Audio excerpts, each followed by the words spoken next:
ভিত করেছিলেন বোলাররা। ইতিহাস করে বাংলাদেশের বিরুদ্ধে জয় সুনিশ্চিত করলেন ভারতীয় ব্যাটাররা। দর্শকদের মাঝে হারিয়ে গেল বল, লম্বা ছক্কা হাঁকিয়ে জয় সুনিশ্চিত করল ভারত। এমন ছবি আগেও দেখেছেন ভারতীয় ক্রিকেট প্রেমীরা। গালিয়ারের এমন ভঙ্গিমাতেই ভারতের জয় সুনিশ্চিত করলেন হার্দিক পান্ডে। সঙ্গে সঙ্গেই তৈরি হলো ইতিহাসও। প্রথম টি-20 ম্যাচে 49 বল ও 7 উইকেট হাতে রেখে বাংলাদেশকে হারালো টিম ইন্ডিয়া। বলে নিরিখে এটা 20 ওভারের আন্তর্জাতিক ক্রিকেটের সবথেকে বড় জয়। ভারতের হয়ে সর্বাধিক 39 রান করে অপরাজিত রইলেন হার্দিক। তার ইনিংস এলো মাত্র 16 বলে।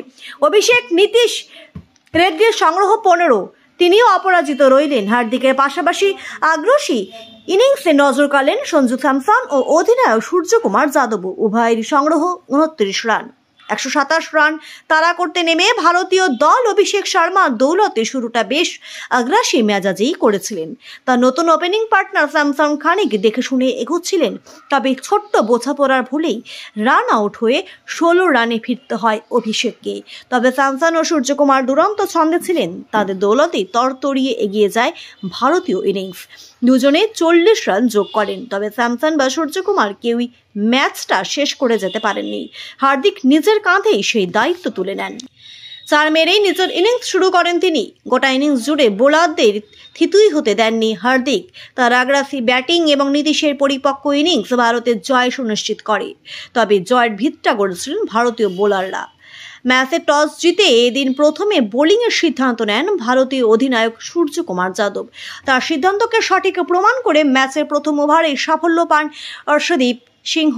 লিটন দাসকে 4 রানে ফেরত পাঠান সাজ করে। নিজের দ্বিতীয় ওভারে আরেক ওপেনার পারভেজ ইমনকে আউট করেন অর্শদীপই। ময়ঙ্ক যাদব বল হাতে তুলে নিয়েই নজর কাড়েন। প্রথম ওভারে সাফল্য না পেলেও মেডেল নেন তিনি। পরের ওভারে মেলে মাহমুদুল্লাহের উইকেটও। বরুণ চক্রবর্তীর দাপটে বাংলাদেশ মিডল অর্ডারের কেউই এদিন বড় রান পাননি। অধিনায়ক শান্ত বেশ লড়ছিলেন, তবে তিনি মাত্র 27 রানে ওয়াশিংটনের বলে সহজ ক্যাচ দিয়ে সাজঘরে ফেরেন।